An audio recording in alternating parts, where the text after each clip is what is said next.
Back at it again, Birdies Not BS, your man Dougie Fresh, alongside Kyle Morris, golf room all the way in Columbus, Ohio, man. What's up?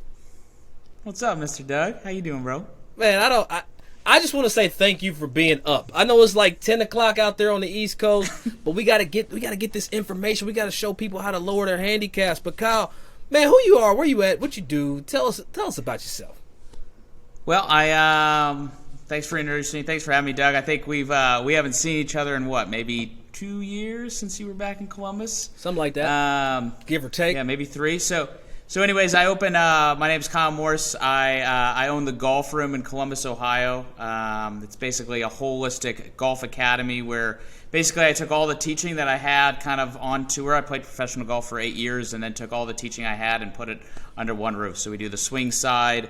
By the grace of God, I was ranked best young teacher, one of the best young teachers in America, number one teacher in the state of Ohio, nominated top 50 in the country. Small plug, blah, blah, blah, blah, just a small plug. And then we got Lindsay Becker, so she helps out. She's also top 50 in the country, so she's accounted for like 25 PGA Tour wins. So she handles the body side because obviously no one in their golf swing can do anything unless their body can accept it. And then we've got sports psychology with Dr. Todd Kays and the custom club fitting side with 40,000 shaft and head components. So it's kind of just taking everything a player needs to be amazing and assembled it under one roof. So man, it sounds like a one-stop shop. Like, I've had the fortune to work with you, Kyle. Hey, that's the tagline, Doug. That is. It's a one-stop shop. I'm good at that shit. I can let that go.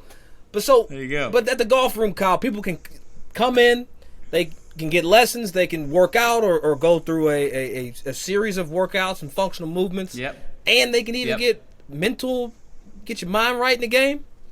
Right. Because in my opinion, essentially with the golf room, no entity is more important than their own. So everything kind of builds off one another. And knowing that as a player, like you can't hit great shots if your mind can't really deal with the pressure of the situation. If your body can't accept what some of the things you need to do in your golf swing, then that's not going to work out. So it's kind of making sure that it's like a holistic approach to the player's development. And then we took that same thing, which is really kind of what we're talking about today. We took that same thing and we built that into a program online called the Golf Room Everywhere. So we're helping guys all over the world, girls and guys, with creating that holistic academy essentially online. Golf Room Everywhere. I know you everywhere because I see you weekly, like on Instagram. I see Kyle Morris like, hey, I'm Kyle. How are you? How much money are you spending on SEO? I'm kidding. But look, Kyle, I'm excited to have you here because, here at Birdies Not BS, we talk to golfers from all spectrums of the game, right? The new beginner to people that have been playing for a while, people that know the game, they bleed the game. But there's always this quest, Kyle, and you know it better than anybody. There's a quest to be better. And there's also this other side where I just don't have the damn time to try to be as good as I think I can be. 100%. I think 100%. I can be great at this shit, but it's not going to really work out for you. So it takes a lot of time, right? It does. It did, right? It could have. Yeah, it did until Mark Brody and I dove into this. So we basically came across the Coca-Cola formula of how you can actually drop your handicap and not have to work that hard. This already sounds like an infomercial and I'm selling some shit. I'm kidding. But look, Kyle, you've taken 3 initials that are synonymous in business, right? Usually you hear these in business. We're talking about KPIs, right? Right. So what is a KPI, Kyle, and how have you taken KPIs from business to golf? So essentially, I own 3 businesses, and everything in a business revolves around a KPI. So a KPI is a key performance indicator. And like at the golf room, memberships and junior academy stuff, that's a KPI. Like that lets the business essentially stay afloat, and it accounts for a certain percentage of the revenue. So I was sitting here thinking, listen, I got 3 kids under the age of 8. I got a wife that I love. The odds of me practicing more than 2 hours a week, slim to 0. Right? You've got a brand new baby yourself. So it's kind of like, the only tournaments you're playing or the only times you're practicing is when you're actually playing a tournament probably nowadays. Absolutely.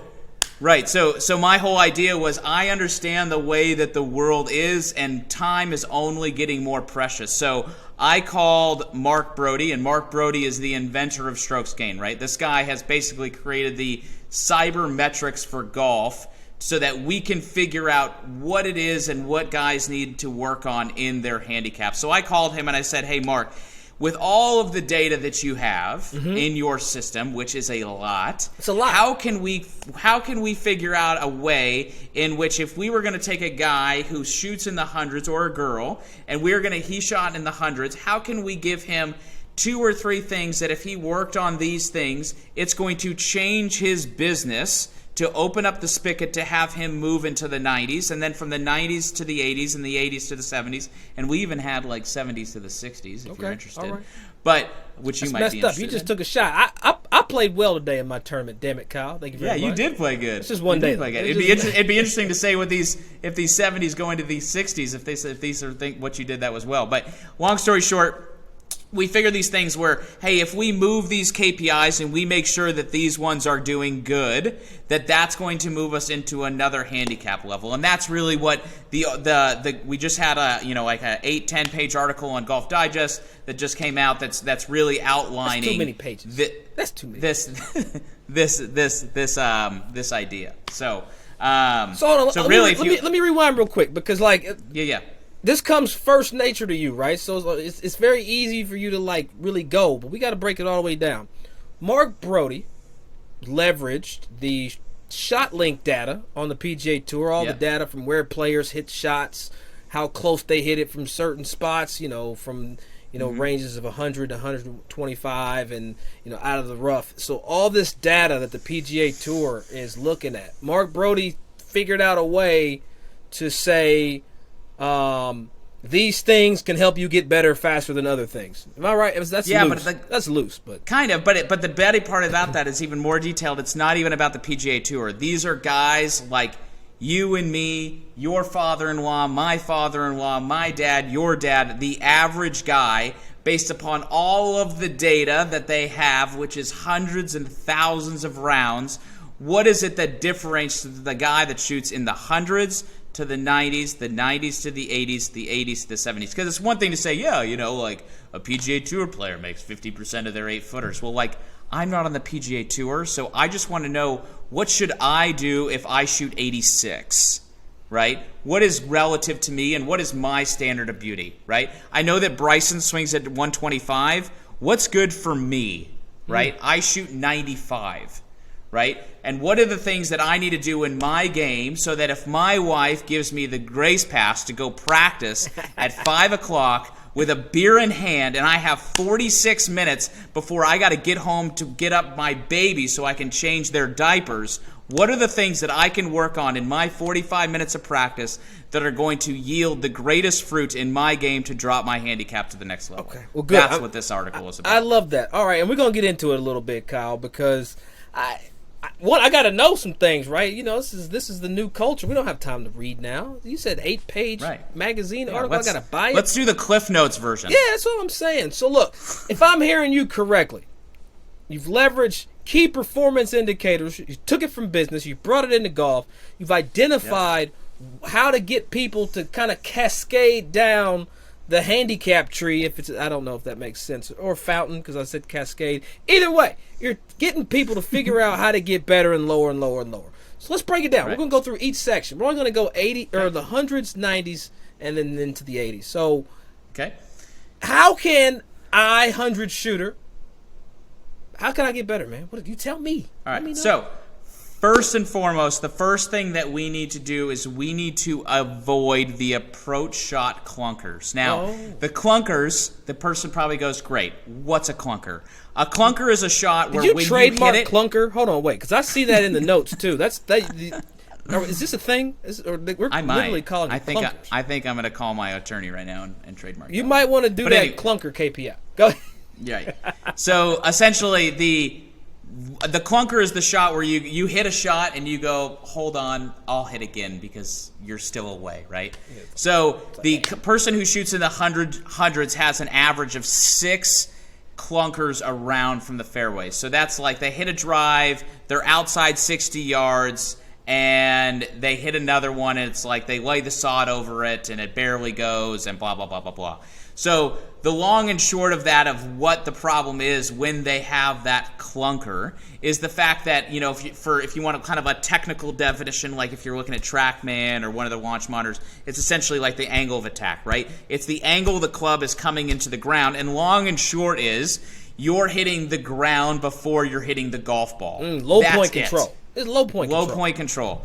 So like a simple way to do that is really two things. First, if anybody has a scorecard, a magazine, a piece of paper, a towel, whatever, just put that thing like 2 inches, 3 inches behind the golf ball and try to hit a golf ball and miss the towel. If you could do that, you're probably going to hit the golf ball. And if you can't do it, one reason that you could really kind of focus on, and this is like the simplest thing in golf, is simply see if, like, when you finish, like if you go like this, you could tap your trail foot because all of that weight is off that back foot. I mean, I said this guy to a guy, we had a guy that came in from California, did to the golf room, and I said to him, he kind of had his weight on his back foot, and I go, the Korn Ferry playoff event is taking place right now, and I said, I would bet you $150,000 cash. Damn, that's a lot that if you that is a lot of money. That if you stood on the first tee of the Korn Ferry the playoffs right now, and you stand on the first tee, I bet you every single player has their trail foot where they have no weight on their back foot when they're posing with their finishes. That's an easy bet. So yeah, I'll take that bet every day of the week. So that's the first one, right? The second one is called approach game proficiency. This kind of has to do a little bit with that same amount of clunker. So the interesting thing, a little background of this, is that inside 60 yards, right, the average player that shoots in the hundreds will have a roughly 14 shots inside 60 yards, and 11 of them will be from the rough. They won't even be from the fairway. And they barely have any shots from 100 yards. So if you shoot those listeners, if you shoot in the hundreds and you're going to the range and you're working on 100-yard wedge shots, that's literally a waste of time because you're not going to have that shot ever. And if you're working on 40-yard shots in the fairway, you're probably not going to have that time. Yeah. Or that shot. So on average, the player from those shots will miss the green. Miss the green, Doug, 4.3 times. So we're hoping that if you were to go out, Doug, and you're going to give a lesson, and this guy or girl shoots 105, and they've got 30 yards to the green, and they're sitting there, you're just saying, hey, you just need to hit the green. Don't worry about getting up and down. We just need to hit the green. Get it on the surface. Somewhere. And a lot of the times, I've got this guy named Paul who works with me. He's like 92 years old, shoots like 105. He wants to shoot in the 90s. I go, Paul, let me give you a little secret. If you're like 20 yards out, do you think you could take a hybrid or a putter and just put it on the green somewhere? And he goes, yeah, I think I could do that. I go, great. Came back next week, was breaking 100. Simply because he's eliminating those 4 clunkers from inside 60 yards. Because people are using the 60-degree wedges, man. I hate that shit. Yes, the worst decision it's like you ever. Got 20 yards, and it's like you don't get to play in practice. You got no low point control, and you got 60, and you've opened it up. It's like, really? Right.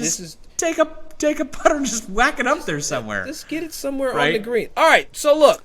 I know there's more in the 100 bracket. Give me one more in the hundreds so we can keep the it last flow. one in the 100. The last one in the 100 bracket is simply putt speed control, right? It's one thing to make putts. That's really fun. Hitting balls on line, super important, right? Where the face is aimed determines 93% of where it goes. But really, what's important is eliminating the amount of 3 putts, right? So they have an average of 6.5 3 putts per round, right? Man. I mean. There was some stat, and do not quote me on this, Doug, but like it was something like Luke Donald back in the day when he was number 1. It was like 350 holes or 350 rounds, one of the two, without a 3-putt. Whatever it was a lot. So the fact of the matter is, and I think that the big reason what I would focus on if I was a player shooting in the hundreds that you guys have not thought about if you're listening to this podcast is that when players are putting, the reason your speed control is not ideal is because when you're putting, your like grip pressure, right? Like think about me making a fist, right? My grip pressure in the midst of your stroke, your grip pressure changes, which essentially creates a little bit more hit in the stroke, like right? Like a little pop. like snapping a whip. It's like a flinch, right? Like a yip. Oh, so, don't say it. Don't say that stuff. Damn it, Kyle. Gives me the creeps. So trying to basically hit putts and trying to feel a consistent, maybe 3 out of 10 grip pressure all the way from the start of your stroke to when the ball lands, and that's an easy way to keep the velocity or the acceleration of the club head very consistent through Hey, man, you gave away a lot of free advice just now, Kyle. I know you about making that bread, so that's a lot of free advice out there to people listening to this podcast. Whatever people need to get better, how to bro. cascade your ass down from shooting in the hundreds, trying to break 90, but now we got to talk about that next bracket, Kyle. We got to get people out of the 90s into the 80s. All right. Right, so the I'm big one. Where do we start? Yeah. So the big one in the 90s is the fact of we need to avoid the big miss. That's the shot where you go and you go, oh my gosh, I just put in that guy's pool, right? I hope it didn't hit the roof, right? You got to go get the squeegee thing out, get it out of the pool because the guy wants to save his $3, get his thing. But the long and short is, on average, the 90 KPI player has 6.3 shots around where he hits his drive and he goes, oh my god, I just hit the guy's pool in the guy's pool. Sometimes you don't even need driver though. He's got the guys and gals is pulling driver on 304-yard holes with no just hit it 5-iron out there. Yeah, I mean, there's something to be said, Doug, about having like in tennis. Like if you play tennis, you hit a ball, it goes out of bounds, and then the next one you go, I got to get this one in. So if you're sitting on the tee box and you go, hey, I feel a little bit uneasy in my stomach, I don't feel a lot of confidence. There's something to be said about building like a second serve tee shot, right? A shot that you know gets into play. I like but that. the big reason as to why I personally, from all the students, the thousands and thousands and thousands of players that we're helping with our online system at the golf room everywhere. The reason why we find that players have the big mess is simply because their alignment is terrible. 90% of players aim close, meaning if you're a right-handed golfer, you are aiming right. And when you hit it straight, you hit it in the guy's pool that's to the right, which is actually a great shot. Good job. And then when you hit it in the fairway, that's like a 50-yard pull. Right. You actually didn't hit a good shot. So you're kind of screwed either way you cut it. Either way. So learning the value of aiming your club face and then looking parallel left, which feels about 40 yards left, and then seeing your sight lines, which you can do some with alignment sticks. I mean, Doug, you would agree with me that when you're warming up and you're playing on the range and you're practicing, you hitting balls without alignment sticks on the ground. Thing in the world. No, it's the dumbest thing. What, you don't use alignment sticks on the ground? No, I'm saying hitting balls without alignment sticks is the dumbest thing. Yeah, I mean, I would feel as uncomfortable on the range hitting balls without alignment sticks as I would with, like, if I was hitting balls on the range with my shirt off. That's like driving with no seatbelt. That's like driving without a seatbelt. Like, you're not going to go drive and not put your seatbelt on nowadays. So if you go into the range and you don't have your alignment sticks down, it's absolutely foolish. And you know what? You should shoot in wherever you shoot. That's all I'm saying. Yeah. So the final one that we've kind of have is just around the green proficiency, approach shot proficiency, and that really has to do with how many times you're hitting the green from 100 to 150 yards. And the average player that shoots in the 90s, they hit the green 50% of the time, and the goal would be to hit 60% of the time. So the question becomes like, hey, and this isn't really like a I like incremental. Just a little bit. Yeah, and that's the thing is, like, we're not trying to, like, when Mark and I were doing this, like, we're not saying, like, hey, you have 6.3 clankers around, you need to get to 0. It's like, no, you got 6.3, like, let's just get to 5. Let's get to 4. Right, or 4. We actually said, let's get to 4, right? Which it's just, and that's what we do at the Golf Room Everywhere. We just need to get 1% better a day. We don't need to, like, move mountains, just a little bit better, right? So the approach shot proficiency, that's really determined based around the face, and really one of the best drills that I know of that, and Doug, you and I kind of did this a lot back in the day, was just kind of learning the master of like a punch shot, where you're kind of learning how to control the face, learning where the ball's coming out of. Where it is. Just where it is in general. Like, where is the damn face? Because that and this is a hard one, because the guy goes, great, I need to hit more greens and control the face. The other way of saying that is, how do I get on the PGA Tour? Because, like, if you can control the club face, you can get on the PGA Tour, quite frankly. As long as you can putt. Right. As long as you can putt. Hey, is there any putting stuff for these guys, for this group? I feel like, we talked about, 6 3-putts around for the 100 breakers. Now we're trying to get in the 80s. Any putting stuff? No, I mean, it's not really about the putting so much. Certainly it would be something that would help. But based upon the stats, and the stats are the stats, right? I'm just reporting the data. It's interesting. The stats are the stats. So is essentially the third one is the around the green proficiency. And I think that the big reason why this is that the 90s shooters they're not hitting it very close when they have those chip shots. And I think that the big reason why that is because they're not choosing the right shot that you want to hit. Right? Yeah, and at the golf room and the golf room everywhere, we kind of do 4 questions, and those listening to this, I'd write these ones down. The first one, I'm going to give away some secrets here, right? Okay, let it out. So the first one, exclusive. The first one is right here. The first one is how's my lie? So is your lie good, bad, down green, in green, wet, Bermuda, blah blah blah blah blah. The second one, where do I want to land the golf ball? The landing of the golf ball should always be 1 to 3 paces onto the green unless an emergency. As Gary Player said, keep it low for the dough and keep it high if you want to suck. So stop pulling out your lob wedge and start using some 9-irons, right? The third one, what trajectory do I need to hit the golf ball to land on that spot to get it to go in the hole, low, medium, or high. And the fourth and final question is what club. Now the problem, Doug, is guys miss the green. They grab their 60 degree and their putter. They go up to the ball and they go, okay, I need to hit it low. So now they put the 60 degree wedge back in their stance, lean the handle, drag the grip, minimize all the bounce, and that's right. That's like showing up. That's like showing up to a soup kitchen with a fork. Right? Like, you need a spoon. So you got to carry all your utensils. You need to carry 2 or 3 clubs to the short game shot. Let me stop you here, though. Figure what it is. Here's an opportunity, just a coaching moment. Y'all out there that's listening to this, if you're going to go hit a chip shot or pitch shot and you're within 40 yards, anywhere within that, odds are you're taking 1 golf club. Kyle, I always, I don't care what the distance is, I take 3 wedges with me. Because 100%. I want to go through my thought progression like a quarterback in the freaking pocket. No, yes. Like, and the problem is that if these guys are and these players are anything like me, like, you get out to the fairway and you go, man, I should probably use a pitching wedge, but my cart is so far away. Yeah, I'll just hit screw it. I'll just hit this one, and then you make a bogey and you're like, jam it down. Yeah, you're like SOB. I should have went back. Because now making a bogey is way worse than me walking back to the cart. Yeah. So just carry the utensils, go through your progression. What's my lie? What's my landing spot? What trajectory? What club? And that you can carry that system for all around the course, right? We just went through a whole course management seminar thing and a video series on the Golf Room Everywhere going through all that stuff. All right, Kyle, you done tickled my fancy, man. We got people breaking 80, or excuse me, they breaking 100 now. Now they working on getting out of the 90s. Now here's the big one. This is the one where I might need to pay attention, Kyle, right here. How the hell do we start being that 80 to 70 shooter? Like, man, that's like the 1 percentile of the world, right? I mean, that's a sweet spot. When you're that amateur golfer and you're shooting 75, now, Doug, you're that guy. Right, guy. You're the guy you're getting that everybody wants on the scrambles. Yep. Right, you're the guy. No, I need to be with that guy. That's my teammate. Right. So the first that's and the guy that's getting the one, looks on the driving range. Like when you hit balls, right. And like there's like 3 or 4 people that are doing this shit. It's like, yeah. Who's that guy? What's that sound? That? Oh, that's wait. When that sound. That's when you get that sound. Yeah, it's the compression, right? Yeah. All right. How do we do it?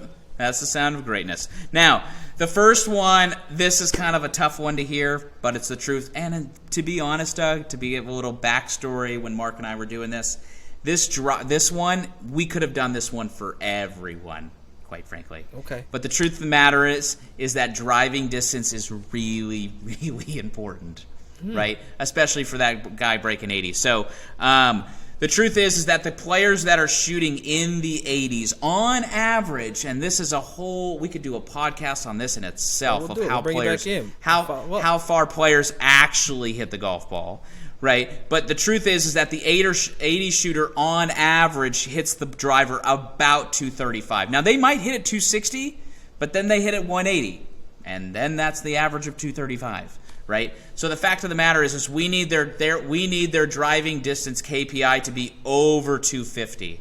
And the reason why that is, it kind of goes back to this toe tap feeling that we talked about earlier. Yeah. But the fact of the matter is that there's 2 things, is that and this is a whole nother discussion itself, is that players, amateurs, we need to teach you guys, and we can help you guys at the Golf From Everywhere if you want, but like we need to figure out ways so that you can learn how to properly sequence your downswing.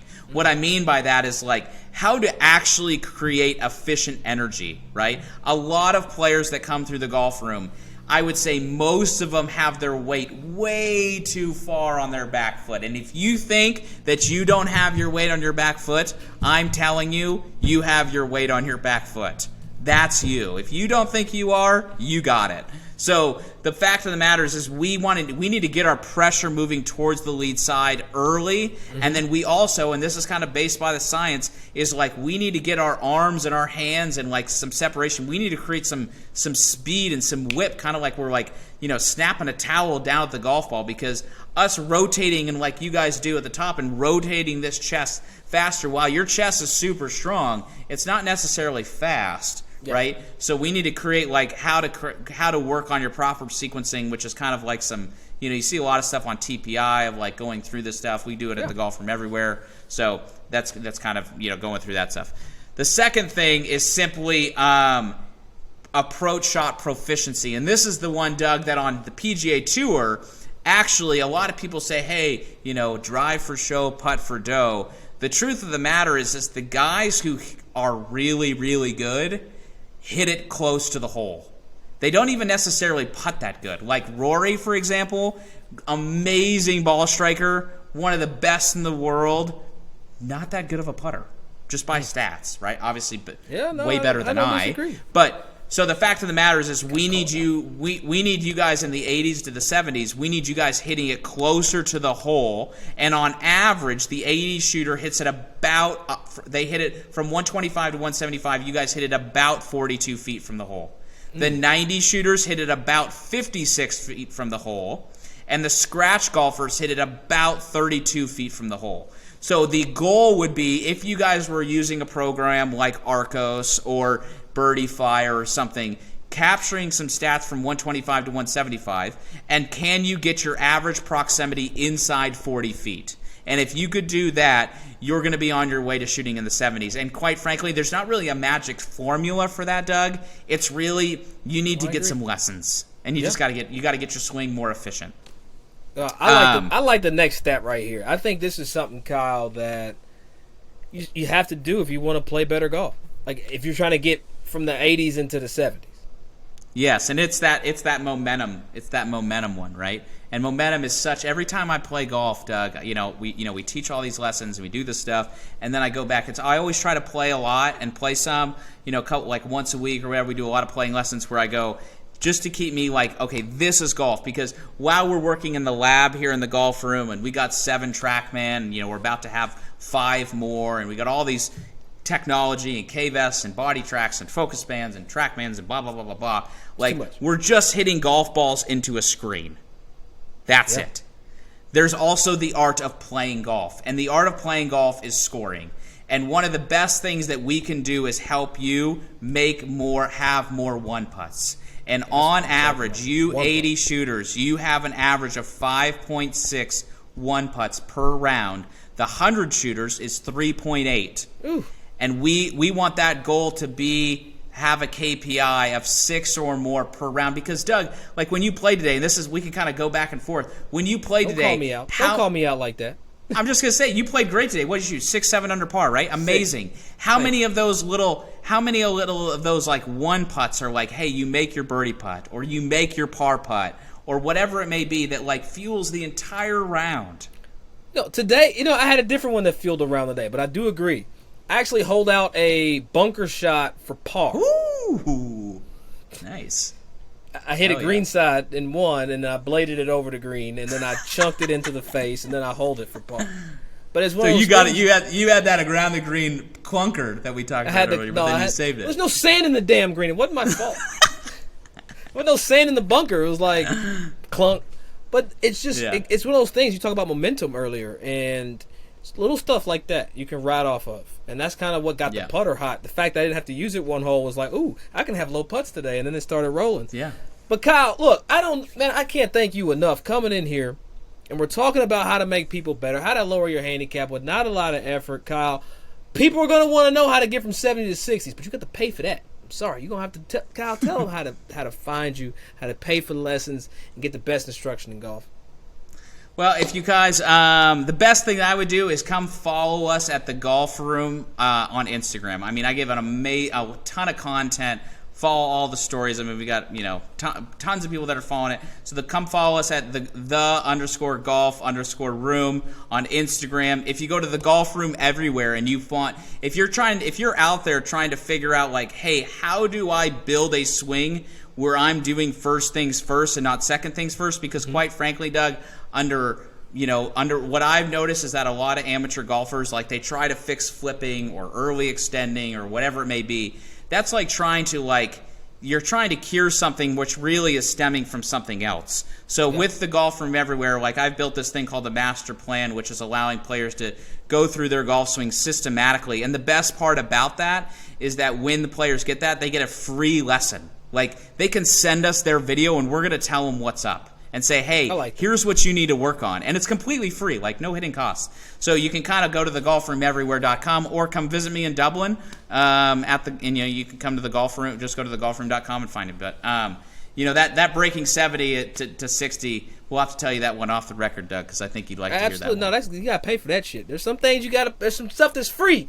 Like helping somebody not shoot 100, that's like charity. Like, no, you have to do that. But once you get into the nitty gritty, that means you done spent time getting fit for clubs.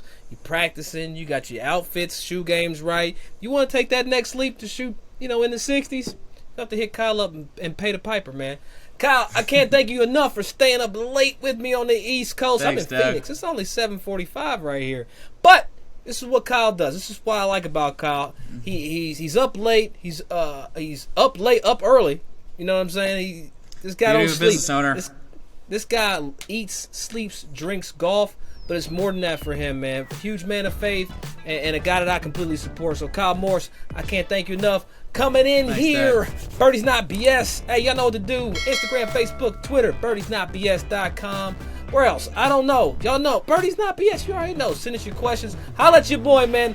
And Kyle, we're going to bring you back for some other stuff. I got some ideas, man. But, hey, we'll holla at y'all. Deuces. See ya.